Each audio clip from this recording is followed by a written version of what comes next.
Começava aqui com uma interrogação que é o que é que nos ensinam na escola e, e para o que é que nós temos respostas, não é? Há uma série de questões que a gente facilmente responde a elas, não é? Do ponto de vista mais plástico ou do ponto de vista mais estético, mas há um conjunto de equações que nós somos colocados e para as quais pouca gente dá respostas, mesmo os filósofos às vezes têm alguma dificuldade em responder o que é as coisas que eu leio, as coisas que eu recordo, o que é que são estes sonhos, porque é que os sonhos aparecem e porque é que eles me encantam ou não. E estas questões, não é, que têm mais dificuldade em serem respondidas, eu acho que de alguma forma o cinema de animação tem ou encontra não só, não direi respostas, mas coloca-nos muitas vezes equações do mesmo tipo, não é? Ou seja, não nos conta só uma história, não nos coloca só perante uma relação de proximidade, mas também através de pequenas imagens, de pequenos movimentos, coisas às vezes muito simples, colocam-nos e levam-nos para hemisférios e para compreensões que são muito próximas às vezes destas, da gente ter dificuldade em explicar porque é que eu estou a chorar com aquelas linhas ali a mexerem no ecrã. Não é uma personagem, não é alguém que eu possa materializar em alguém que eu gosto ou que eu conheço, mas no entanto aquilo comove-me e enche-me também de emoções. Começava aqui por socorrer-me aqui de um grande amigo nosso, que é o José Xavier, para dar uma primeira resposta sobre o que é esta coisa do cinema de animação. Há uma coisa que o José Xavier escreve num dos livros num livro dele que nós editamos, que é a Poética do Movimento, e em que ele diz que animar é dar a certas imagens a aparência de vida. Isto é uma coisa que já foi dita, mas há uma coisa que ele diz que é muito interessante, que é esta última frase, que para que exista cinema de animação é necessário não apenas um conjunto de imagens numa determinada sucessão, é necessário que exista um entendimento entre essas imagens. Ou seja, o cinema de animação é a arte do movimento, a arte de criar relações entre imagens, entendimento entre imagens, que criam movimentos, mas que não são movimentos miméticos, ou seja, que não são cópias do real. São movimentos que ultrapassam essa cópia, que estão muito para além da cópia do real, da mimese, e que, ao criarem outros movimentos, eles criam também entendimentos diferentes daquilo que é a relação entre o espaço e o tempo. E para ilustrar um pouco aquilo que eu vos estava a dizer, tenho aqui um exercício feito ali pelos meus alunos das Caldas da Rainha e que tem um pouco a ver com esta, não é, com esta outra forma, ou com esta outra possibilidade que eu tenho de agarrar no corpo, não é? Que é o elemento mais próximo que normalmente nós temos, mas de dar-lhe outro tipo de movimentos e de poder fazer com ele outro tipo de ações que só o cinema de animação permite.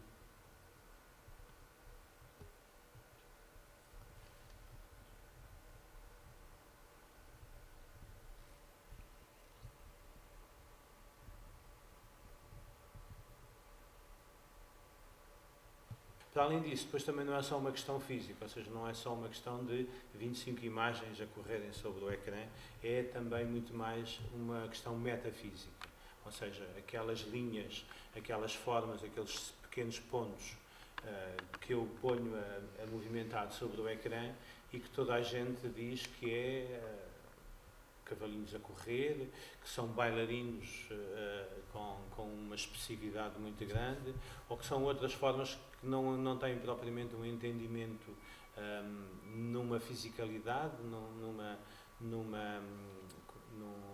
relação com uma personagem figurativa, mas de qualquer modo que conseguem, como eu dizia há pouco, criar também as emoções e transmitir-nos sensações.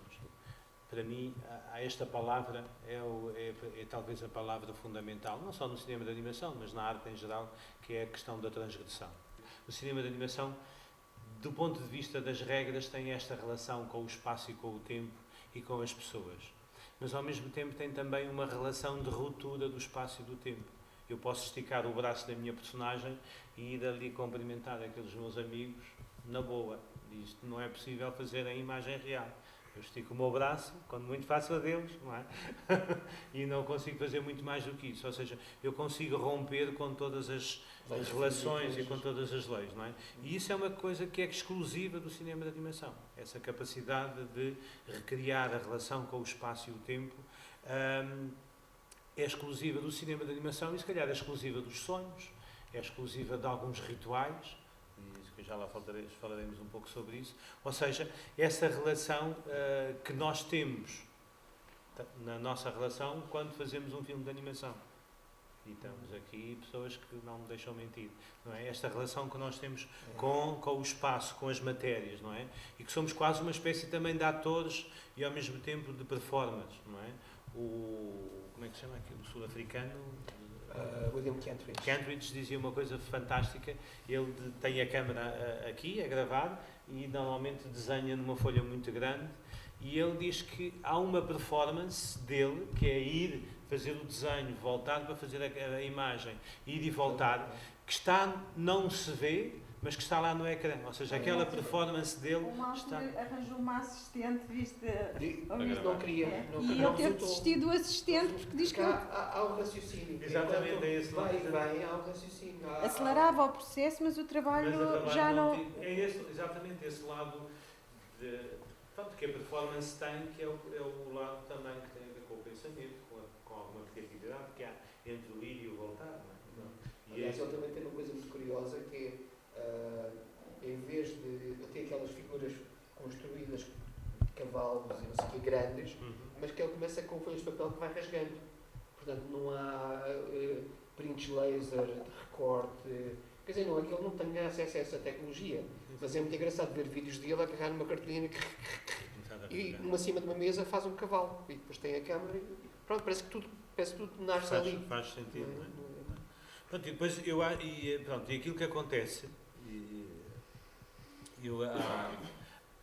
o que acontece é que não só nós próprios estamos lá, como as outras pessoas também nos sentem lá. Sentem das formas todas.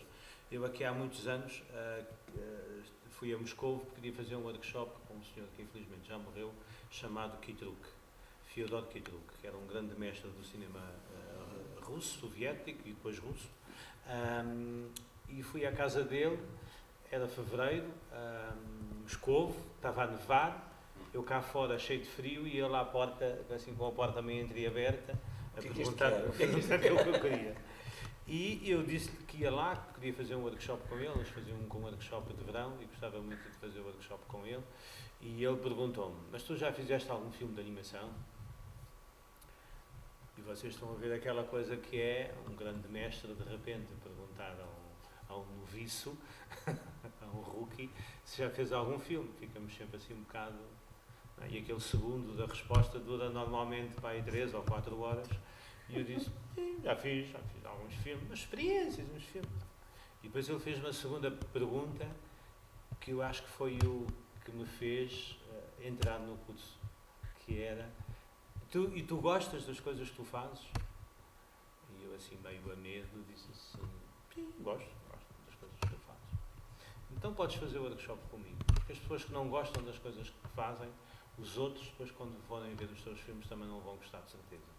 E, ou seja, esta relação que se cria, não só física, mas também de alguma interiorização e de gosto pelas coisas que estamos a criar, o tal cavalo, as personagens, sejam elas de desenho, sejam elas de papel, sejam elas de mais gestuais, mais figurativas, criam uma relação connosco e nós com elas que, se não temos uma relação de alguma intimidade e de algum amor, as pessoas depois que vão ver as nossas personagens sentem também que são personagens que não têm, não foram amadas. Não é? Pronto, aqui para resumir esta conversa toda, o grande mestre Norman McLaren, que sabia muito também de cinema de animação, talvez umas coisitas mais do que nós até, e ele disse esta coisa que é fantástica e que de alguma forma, se nós formos buscar, e já lá voltaremos um bocadinho a ela, que é a importância dos invisíveis, não é? Aquilo que não se vê, mais uma vez, aquilo que a gente não sabe explicar é o mais importante para nós termos sensações e sentirmos e sermos tocados pelas coisas, não é? Mais importante do que a imagem, não é? Aquela coisa que a gente, pá, desenhas tão bem, que desenho tão giro, não é? Pronto. Às vezes não é suficiente quando se faz um filme de animação, porque se aquele desenho tão giro não se movimentar da forma correta, ele deixa de ser a personagem que a gente quer que ele seja. E às vezes mais vale ser um traço muito simples, que se move corretamente ou que expressa corretamente aquilo que a gente quer exprimir. E essa expressão é dada, como diz o McLaren, não às vezes pela imagem em si, mas por aquilo que acontece entre cada imagem. Porque na realidade nós não damos por isso, mas neste ecrã ou em qualquer ecrã que move, entre cada uma das imagens há um espaço em negro. E é esse invisível, esse espaço que nós não vemos, mas que está lá, que cria as ilusões. Mais uma vez mostro-vos aqui um bocadinho acho que é um bom resumo daquilo que foi dito.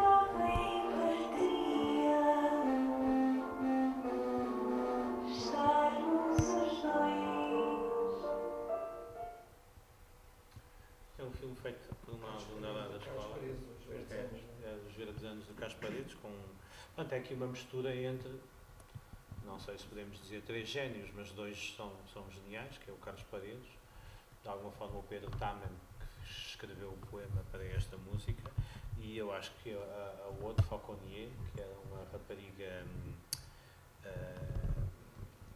belga, que esteve a estudar lá connosco.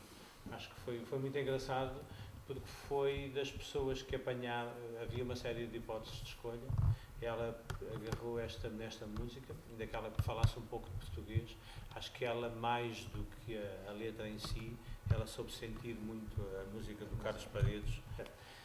Isto é o que está aqui é, no fundo, um pequeno resumo daquilo que normalmente são o tipo de aulas que nós fazemos na escola e em muitos dos workshops.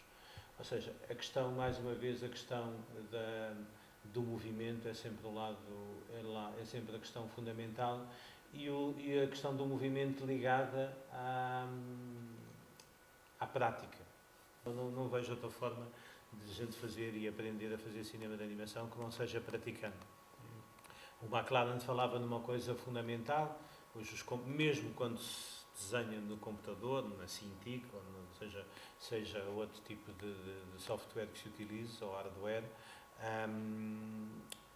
há uma coisa que é muito importante e que o McLaren chamava da memória muscular, que é, ao fim de um tempo, eu sei que ao fazer isto, tiro uma imagem, ao fazer isto, tiro outra imagem, fazer isto, tiro outra imagem, sei o que é que vai acontecer sobre o ecrã. Eu lembro-me quando saí da escola, para aí 1986, fiz um filme no Cinanima com 2 checos. E o Cinanima pediu-me para eu realizar um pequeno spot para o festival e tinha o apoio de 2 checos. E eu era um rapaz que tinha saído da escola e estava a aprender, quer dizer, já tinha feito algumas experiências, mas sabia muito pouco de animação, comparado com aqueles homens que animavam marionetas, um há 30 anos, outro há 25. Não sei se vocês chegaram a conhecer o Milan Cevatos e o Alfonso Mendelsdorf. E então eles eram os meus animadores e eu era o grande realizador. Diz lá o que é que queres e a gente realiza para ti. E a minha era uma coisa simples, vem um rapaz assim à noite, não sei o quê, com um balde de tinta e faz um mural assim, tipo, ainda anos em que se me dava murais daqueles políticos, E o mural era a promover o cinema. E eu começo, não sei o quê, montamos aquilo e eu estava mais ou menos preparado e eles começam a olhar para aquilo e dizem assim, falta-lhe aqui um bocadinho de plasticidade. Pois é, vamos por aqui. Eu pus assim uns pequenos filtros à frente, também o equipamento não era muito, mas à frente da luz. E os gajos foram lá fora, trouxeram uns ramos de árvores e não sei o quê, e de repente aquele muro era mesmo um muro à noite, com uma árvore, um candeeiro aqui, e eu disse assim, o que é que eu estou aqui a fazer ao pé destes dois tipos? Mas eles sempre, não, nós somos os animadores, diz lá o que é que quer. Ele vem assim à noite e tal, e depois pinta muito rápido. E eles começaram a animar. Não fazemos umas marcações, assim, uma coisa. Não, para que é preciso? Diz, já disseste o que é que querias, quanto tempo é que dá, e isto sai. Portanto, ou seja, aquela ideia que a gente sabia teoricamente da memória muscular, para eles era uma evidência, exatamente. Eles sabem quando movem isto no braço ou na perna, o resultado vai ser aquele, vai ser rápido, vai ser lento, tem mais. Não é? Ou seja, este lado daqueles 25 anos de prática, depois não são só prática de animação, são práticas de saberes criar atmosferas, do ponto de vista artístico. Foi um dos sítios onde eu aprendi mais de animação, foi a realizar aquele filme. Nas aulas 2 acontece muitas vezes nós perguntarmos aos alunos, vocês já foram ver uma peça de teatro? E nunca ninguém entrou sequer no teatro, quanto mais ver uma peça de teatro. A semana passada tive um problema, perguntei, mas vocês escrevem qualquer coisa. Não. Mensagens, essa é a minha. Não, mas eu disse, mas não interessa que seja em papel, se escrevem. Não. Os 16 da ESL. Ok, pronto, então não vamos para aí. Mas pronto, a última coisa que vocês leram, Silêncio Absoluto. E eu, porque pronto, era o lançamento do outro trabalho, era o trabalho final e eu estava assim um bocado na dúvida. É assim, ou eu proponho uma coisa, mas quando era o trabalho final, dizia assim, tenho duas hipóteses. Ou tenho uma série de poemas lidos pelos próprios autores, ou eu vos proponho, mas seria muito mais interessante, qualquer coisa que vocês acham que já escreveram ou que leram que vos tivesse impressionado. E a coisa estava complicada de surgir daquele lado. Pois, há muito... Mas apesar de tudo, as pessoas já viram muitas coisas. Nem sempre as melhores, sim. Mas pronto, mas é interessante e aquilo que é uma coisa, que é uma prática que cada vez vai sendo mais difícil, que a gente, quando tínhamos aulas, eram aulas de 6 horas, não é? Um ano inteiro, não é? Agora temos aulas de 4 horas. Eu tenho 2, estás a ver. Pois, mas de qualquer modo, nos últimos anos tenho proposto uma prática que é, cada aula começa sempre com um filme de animação que são os alunos que trazem. Tem que ser uma curta. E não deixa de ser engraçado porque eles às vezes trazem coisas que me surpreendem, porque eu nunca vi, sim. E é bom. Porque há muita coisa a ser feita. Exatamente, então aqueles filmes muito ligados com os jogos, sim. Alguns até muito bem feitos, é verdade, tecnicamente. Sim, olha, a história hoje do Agouro, nós hoje mostramos o Agouro aos mais... Hoje tivemos uma aflição com uma turma, um autocarro que se atrasou e nós íamos passar a monstrinha. Precisávamos de encher a 15 minutos. E o que é que vamos fazer? Porque temos o programa da monstrinha preparado para os meninos, não é? O que é que vamos mostrar que tivéssemos aí das outras sessões portugueses? Já agora, como a monstrinha não tinha, vamos mostrar alguma coisa portuguesa. Vamos mostrar o Agouro, que são meninos do 5º ano. É um filme forte, não é? Muito emocional, não sei o quê. De atenção, e nós não tínhamos nada na monstrinha parecido, portanto optámos por mostrar o Agouro. E o que é que eles, no final, as perguntas, os comentários, foi de vários, lembrava-lhes jogos. E depois eu dizia, então será que eles se foram influenciar nos jogos? Mas espera lá, este estilo de animação existe muito antes dos jogos. Será que foram os jogos que foram beber ali? E começámos a falar dessa relação entre os próprios jogos, que eles agora consomem e que nós, os velhotes, achamos uma porcaria. Não, mas de facto, se a gente for analisar as coisas como deve ser, aquilo tem lá matéria de filmes, de clássicos. Não é? Eu lembro-me, na altura, a gente fazia muitas coisas no Centro Artístico Infantil e eram discussões enormes dos pedagogos sobre a questão do Dragon Ball. O Dragon Ball é terrível. E eu disse assim, eu acho que o Dragon Ball é uma coisa fantástica. O Dragon Ball, de certeza, que se inspirou nas minhas brincadeiras de puto. Não sei, de certeza que temos aqui algumas pessoas podem ser um bocadinho mais novas do que eu, mas algumas mais ou menos da minha idade, talvez ali é a segunda fila. Eu lembro-me, vivia numa terra onde se podia brincar na rua. E uma das coisas que na altura estava muito na moda era também os livros aos quadradinhos dos cowboys. Aquela coisa, o Mendoza Colt e os, para além dos tintins os e das ogros, coisas. Exatamente. E então, uma das coisas que a gente brincava era os cowboys. E os cowboys é daqui. Tens às vezes, malta mais nova, nem sequer tens uma pistola a sério. Isto é uma pistola. Tens um Pá, e matas não sei quantas pessoas ali durante 10 minutos. E de repente, para aquilo ter mais autenticidade, é o que acontece no Dragon Ball. Morres. Estás assim um bocadinho morto. E o que é muito engraçado é quando tu renasces,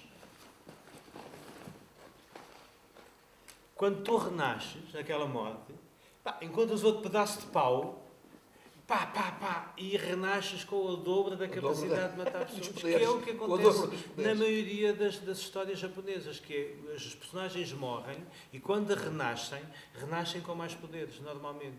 E eu disse assim, isto tem tudo a ver com a minha infância, não estou aqui a ver nada, quer dizer, pode-se gostar mais do lado estético ou de menos do lado estético. Agora há aqui muito do ponto de vista narrativo e do ponto de vista da história, que faz parte, para mim, fazia parte de uma memória das minhas brincadeiras também, porque eu brincava assim. Ia-vos aqui mostrar aqui um pequeno exercício mais gestual, daqueles que normalmente fazemos no princípio das aulas, e que serve um bocadinho às vezes para descomplexificar. Normalmente as pessoas acham sempre que o cinema de animação, eu não sei desenhar, não consigo fazer um filme de animação. Então vamos lá fazer um filme de animação só para pessoas que não sabem desenhar. E normalmente temos coisas muito engraçadas. A ideia também de alguns exercícios é um pouco descomplexificar isso, não é? E aqui, por exemplo, este é um exercício feito por uma aluna completamente louca, ela fez, neste caso, eram cerca de 200 telas, o objetivo dela era fazer 750 telas, tem um tamanho A5, e a exposição que ela normalmente fazia era das telas todas, quando havia paredes compridas. Ela lá na escola conseguiu uma vez fazia um rodapé, e depois no final punha um monitor pequenininho com este filme. O que tinha, para além disso, de muito interessante este projeto dela, aliás, houve uma altura que a gente até pensou fazer isso, nunca se pôs, nunca se fez realmente, que era, isto estava pensado que em determinados momentos eu podia passar do último desenho para um desenho do meio que ele fazia sentido. Ou seja, a proposta até que uma vez tinha feito era a gente pôr isto na internet e com as novas tecnologias que te permitem, é cada pessoa poder remontar o filme e refazer o seu filme, andar para trás, para a frente e fazer o seu próprio filme a partir das propostas que ela de uma única proposta, não é? E se calhar encontrar muitas mais. E pronto. A ideia aqui, deste caso da ISAD, apesar de tudo, o trabalho que se faz com os alunos de artes plásticas é muito mais nesse sentido, no sentido de criar também uma relação mais plástica e encontrar no cinema de animação essa relação também, não quer dizer que não existem sempre, qualquer filme de animação tem sempre uma carga plástica muito grande, mas aqui é criar também com o lado da instalação, o lado expositivo, como é que o cinema de animação pode interagir aqui. E porque há uma coisa que eu acho que as novas gerações, apesar de tudo, ainda não têm muito esta consciência nos dias de hoje, que é 90% das imagens que nós vemos hoje a movimentarem sobre o ecrã têm um animador por trás também. Ou seja, tirando o cinema mais clássico, digamos assim, mesmo muito cinema mais clássico interage com o cinema de animação, porque o cenário é feito em 2D ou em 3D, tem coisas que são animadas porque custam muito caro fazê-las de outra forma. Não há nenhuma publicidade nos dias de hoje, já quase, em que o carro não seja 3D, senão no tempo todo numa parte. Não vemos nenhum iogurte na televisão hoje que não seja feito em 3D. As manteigas, a gente, fantástica aquela margarina, depois quando vai ver ao pé do coisa não houve nenhuma margarina já no filme, é tudo criado digitalmente. Para não falarmos nos filmes, para não falarmos nos jogos, para não falarmos na realidade aumentada, na realidade virtual, ou seja, todo o mundo que se estende à nossa volta precisa cada vez mais, ou tem cada vez mais, uma interação com pessoas que vêm do cinema de animação. As interfaces, tudo o que é Androids, tudo o que é coisinhas a mexer. Exatamente, ou seja, e eu acho que é nós aqui em Portugal acho que ainda não descobrimos muito esse lado e essa importância que é saber pensar o cinema também como frame a frame, imagem por imagem, porque ele vai ser muito mais o futuro. Aliás, como é que ele se chama? O gajo tipo russo, Manovich. Leo Manovich. Não me lembro do primeiro nome dele. Tem um livro que ele escreveu em 2010 sobre as questões da imagem e ele dizia isso. Dentro de 25, 30 anos, todas as imagens em movimento que a gente vai ver sobre o ecrã são feitas em animação. Haverá um ator, mas mesmo assim cada vez mais, não é? Se nós olharmos para os Senhores dos Anéis, para os Golems, mais não sei o quê, é um ator, mas o que a gente vê sobre o ecrã é um avatar de um ator, já não é o ator que lá está. Vou-vos aqui mostrar mais um exemplo de um exercício que a gente também faz com alguma frequência, que chamamos o movimento do movimento. É um movimento que é feito numa folha de papel e a própria folha de papel tem que ser pensada para movimentar também. Ou seja, há aqui uma interação dupla. Eu tenho que fazer um movimento no papel e esse papel tem que pensar como é que ele se vai mover.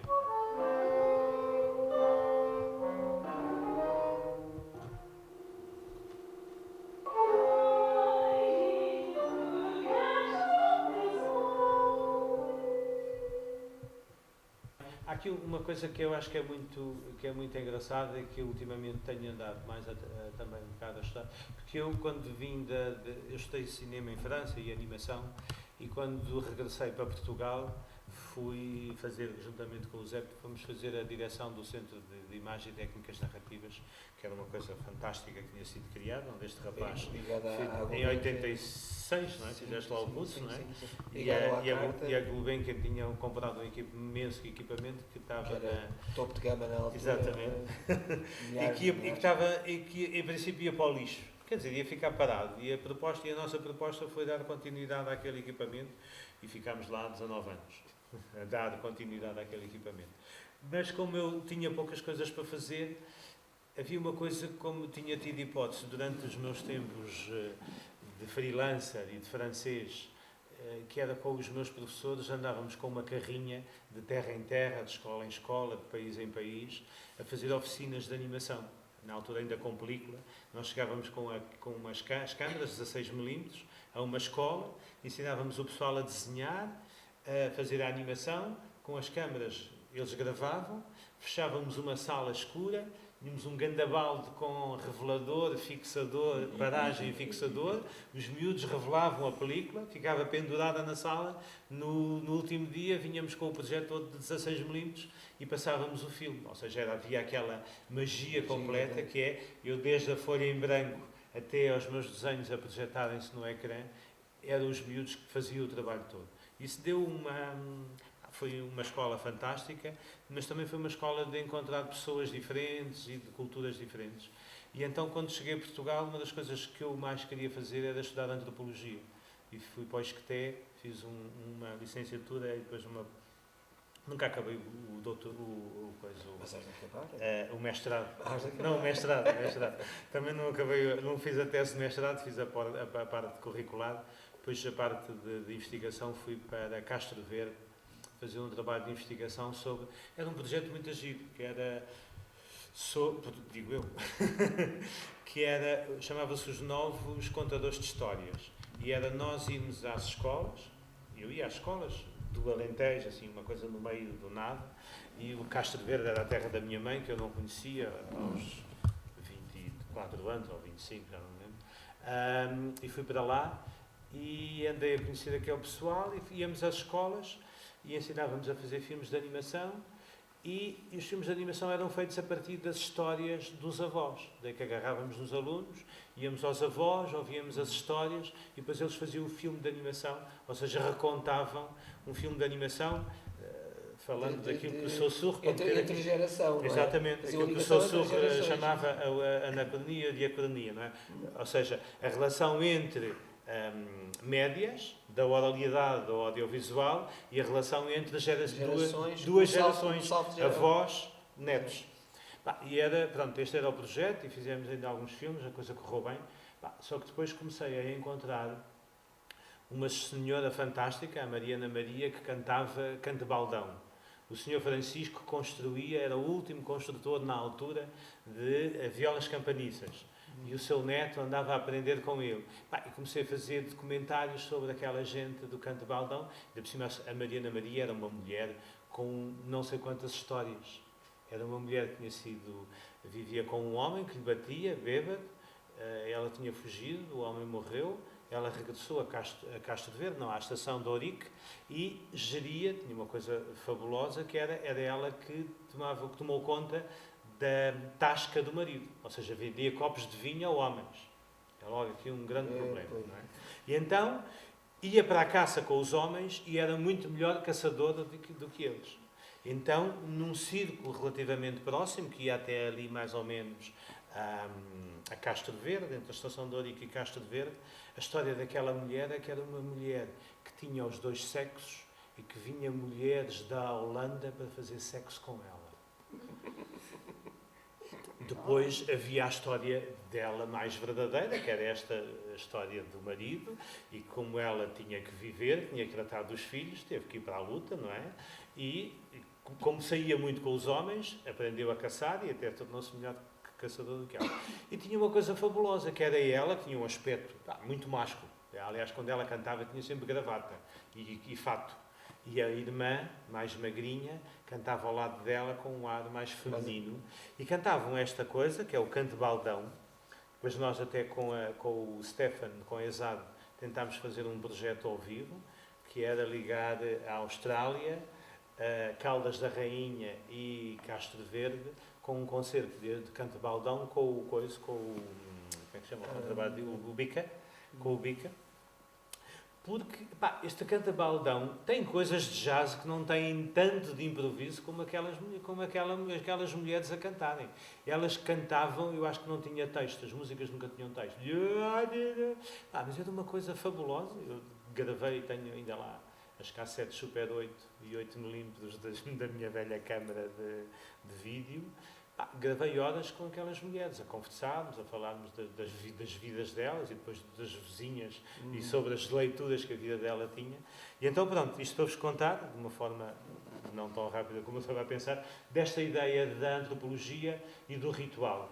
E há uma coisa muito engraçada nos casamentos, por exemplo, que também pode acontecer nos batizados, e que tem muito a ver com esta coisa da transformação do espaço e do tempo e do nosso corpo na sua relação com esse espaço e do tempo, e que o cinema de animação também tem a rodos, que é, certeza que já vos aconteceu, que é, a gente vai a um casamento, o nosso amigo convida-nos, e o que é que a gente faz? Não vou vestido assim, tenho que comprar um fato novo, tenho que dar uns sapatinhos novos, não é? E normalmente estreamos essas coisas no dia do casamento. E então o que é que acontece? 1h30 depois de estarmos no casamento, não é? Já não andamos normalmente, já andamos um bocado assim, não é? Daí que já estamos a fazer um bocado de animação, ou seja, o nosso corpo já não se está a comportar de uma forma normal, já está assim um bocado meio de lado. E depois, que está ligado sempre com os rituais, é alguns excessos de consumo, não é? No nosso caso, o excesso de consumo normalmente é mais alcoólico, não é? O pessoal bebe mais. De repente estás a dançar em cima da mesa, sem a camisa, ou sem a camisola, já sem o colarinho todo aberto, já sem a gravata nova, etc. Pronto, descalço, porque os sapatos já não se aguentam mais. Ou seja, há ali uma transformação total. Isto que a gente está a falar deste ritual, a gente pode transferir para os Kwakiutl. O chefe Kwakiutl, antes de ser chefe, durante 3 meses, toda a gente da aldeia pode dizer-lhe o que quiser. Pode fazer-lhe o que quiser. E só um homem que conseguir aguentar todo esse escárnio, todos esses maus tratos, é que consegue depois poder ser chefe da aldeia. Se não tiveres capacidade de aguentar tudo aquilo que a aldeia te pode dar de bom e de mau, nunca poderás ser chefe da aldeia. Um exercício fabuloso que eu achei, que era, as pessoas tinham que fazer uma coisa de como é que é, tipo blue, não é? De animação. E o pessoal lá da escola agarrou nos tijolos, claro, e velhos, e agarrou nesta lagartixa e fez este filme. Este É um senhor que faz animação em paredes, em muros, que também tem uma pintura em Lisboa, um agente saltante em Parque de Pombal. Pronto, isto tem tudo a ver de alguma forma com o ritual, não é? Isto é desenhado nos tijolos. Hã? É desenhado mesmo nos É tijolos. desenhado nos tijolos, apagas e fazes o desenho um bocadinho à frente, a voltas a apagar, etc, etc. Ou seja, temos aqui uma relação com o espaço que normalmente não é usual. Há um exercício que nós fazemos muito também e que é, há bocado estavas a falar numa coisa que é a história do cavalo, que com poucas coisas vais fazer. Eu tenho um amigo austríaco que faz pinturas, aquelas pinturas que nós chamamos mais modernistas, que normalmente são 4 ou 5 manchas com alguma textura. Eu tenho 2 ou 3 quadros dele em casa, fabulosos. E nós conhecemos em Paris há muitos anos e depois, 2 ou 3 anos depois, eu fui, numa altura em que eu era um jovem freelancer e podia fazer quase tudo o que queria, fui passar um tempo à casa dele e vi como é que ele pintava. E é uma coisa fabulosa, que é, ele começa por fotografar. Tem uma série de pinturas que é sobre a mulher dele. E ele fotografava a mulher, chapava a fotografia. Depois começava a tirar. Tira isto, tiro aquilo, ponho tinta, não sei quanto e tal. E quando chegas ao fim, se viste a fotografia, percebe, as linhas de força estão lá todos. Se não viste a fotografia, de qualquer modo, ela está lá. Não é? Aquela personagem está lá, a forma como ela se senta está lá. Eu tenho um quadro que ele fez, numa visita que ele fez a Lisboa, e que pintou uma série de elétricos. Há 2 deles, pelo menos, se eu vos mostrar, vocês não dizem que aquilo é um elétrico de Lisboa. Mas se eu vos disser onde é que estão as linhas de força, vocês vão lá encontrar o elétrico. E aqui a ideia com este exercício é um pouco esta. É as pessoas agarrarem numa história que toda a gente conhece, mas contá-la em 2 segundos, ou seja, em 50 imagens. A gente tem que perceber que história é esta. Vejam lá se vocês percebem qual é a história. Qual é a história? Qual é a história? Repete 3 vezes. Já se percebe melhor. Este é a raposa e a raposa de cor. Mas com a outra não chegava. Já se percebe um bocadinho ainda mais.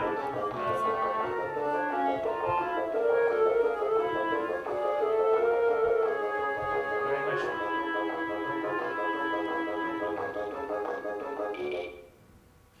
Pronto, esta ideia de... e esta história. Qual é esta? Qual é esta? É mesmo. Capuchinho vermelho. Agora vai ser mais fácil. Capuchinho vermelho. Capuchinho vermelho. Mas é muito engraçado a forma como cada pessoa, e isso é um desafio interessante. Portanto, quem tem mais facilidade de desenhar, faz uma coisa logo imediata, toda a gente percebe logo, tudo, não é? Muito figurativamente, muito forte. Fizemos uma retrospectiva dos Pinóquios, não é? Desde o Pinóquio do Walt Disney até o último Pinóquio do italiano, do Enzo Dallo. Enzo Dallo, exato. E é muito engraçado como é que não só as diferentes culturas, mas também os diferentes momentos estéticos olharam para a mesma história, tanto do ponto de vista estético como até do ponto de vista narrativo. Não é? As histórias estão lá todas, mas são contadas e são sentidas de uma forma diferente. Não é?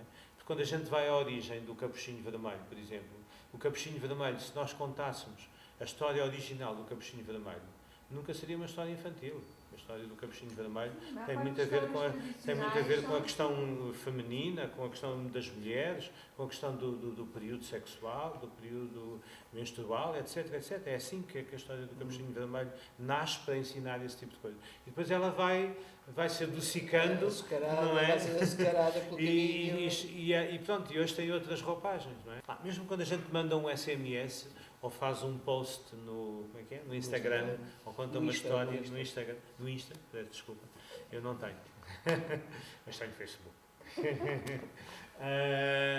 Estamos a contar uma pequena história, temos qualquer coisa para contar aos outros, não é? E eu acho que é isso que a gente às vezes não se apercebe e que também não damos valor, não é? Uma pessoa que tem Instagram e que consegue contar 10 histórias por dia no Instagram, de certeza que essa pessoa tem muitas coisas para dar. Pode fazer filmes de animação, de certeza. Sim. Este ano fizemos um projeto engraçado para a Lisbon Poetry Orchestra, a partir de músicas e poesias que eles dizem e tocam ao vivo, e fizemos um bom espetáculo que eles têm. Fizemos 12 filmes para ilustrar o espetáculo. Não digo que os 12 ficaram fantásticos, mas foi surpreendente a boa reação e o trabalho muito... E mais uma vez, plasticamente, coisas muito diferentes. Desde linhas, não sei o quê, coisas desenhadas, a coisas feitas só digitalmente. O nosso espetáculo amanhã também vai ter um bocadinho disso. Vamos ter aqui neste sítio a orquestra e o trabalho que os alunos fizeram foi...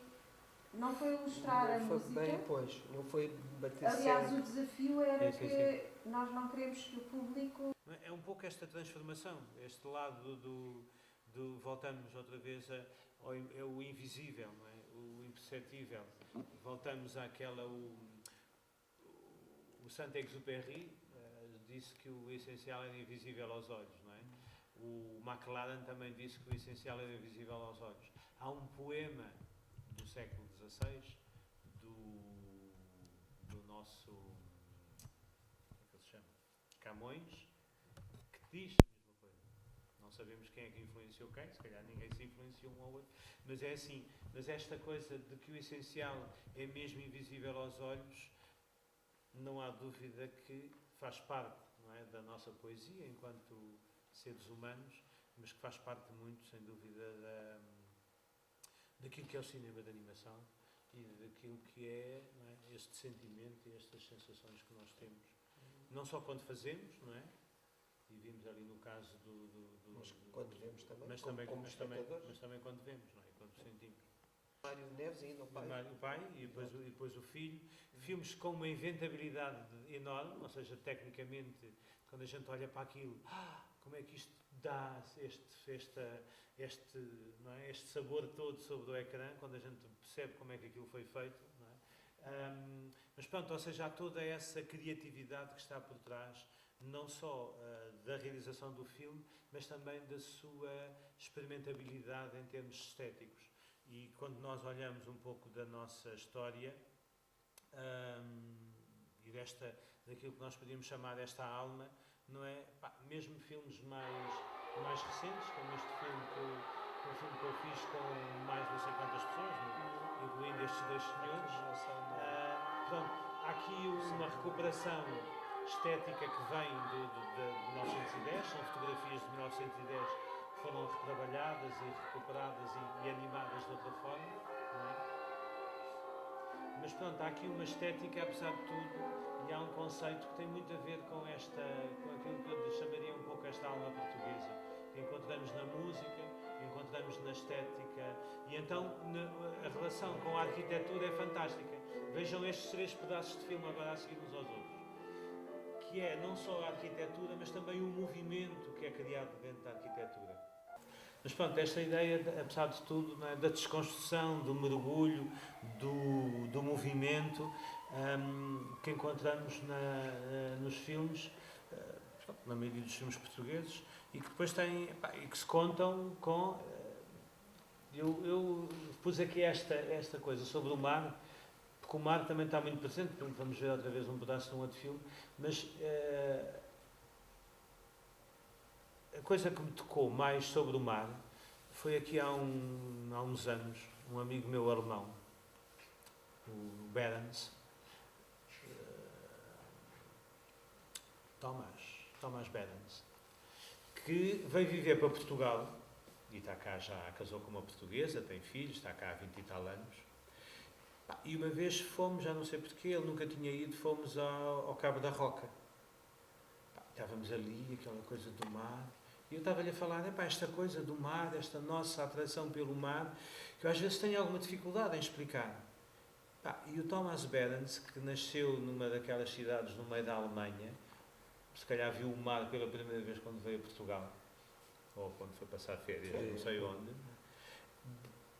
Eu vi o mar pela primeira vez em Portugal e disse uma coisa que me tocou imenso e que me ajudou a explicar aquilo que eu próprio, vocês já tinham encontrado essa explicação, eu próprio não tinha encontrado, que é, ele põe-se ao pé de mim e faz assim. Eu cheguei a Portugal, eu vim dali, que é a terra, cheguei a Portugal, olhei para o mar e tu julgas que eu vou mais alguma vez voltar para ali? Eu daqui ou fico aqui ou vou para ali. E tu percebes que há ali uma... Não é? É um efeito tão forte que este tipo, que nunca viu o mar durante 20 e tal anos, não é? De repente chega aqui e toda esta carga, sei lá, mais quase magnética, não é? E pronto, e que a gente encontra, não é? Um filme mais antigo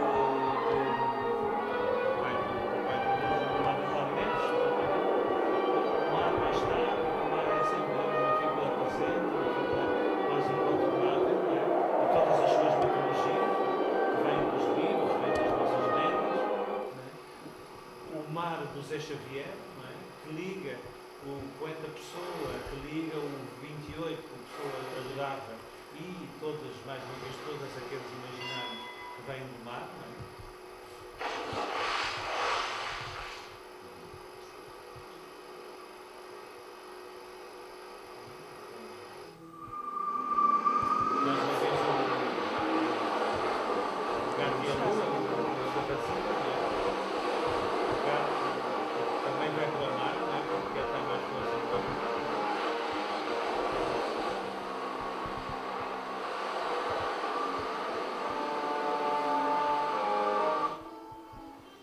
Feijó. E, portanto, vocês repararam que temos aqui 4 mares e 4 formas também muito diferentes de o representar. Ou seja, aquela ideia, não há uma escola. Ou seja, eu não copiei o fulano tal, que ele é que é o magistral e toda a gente vai fazer. Não, cada pessoa tem a sua estética e trabalha ao mar e mostra ao mar da forma como é tocado por ele. Há outra coisa muito engraçada que eu acho piada nos portugueses.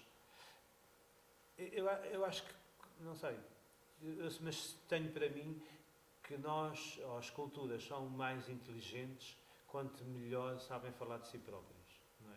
E eu acho que, sempre, não é que eu acho os ingleses suficientemente muito inteligentes, mas acho que sabem falar muito bem e são dos tipos que melhor troçam e falam de si próprios sem nenhum prurido, não é?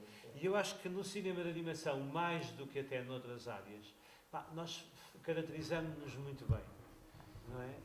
Este é um filme também feito por alunos, é uma coisa ainda feita lá na Gulbenkian, não é? Mas há aqui uma caracterização desta mulher e deste marinheiro, já para não contar a história, não é? Uma história de amor profundo.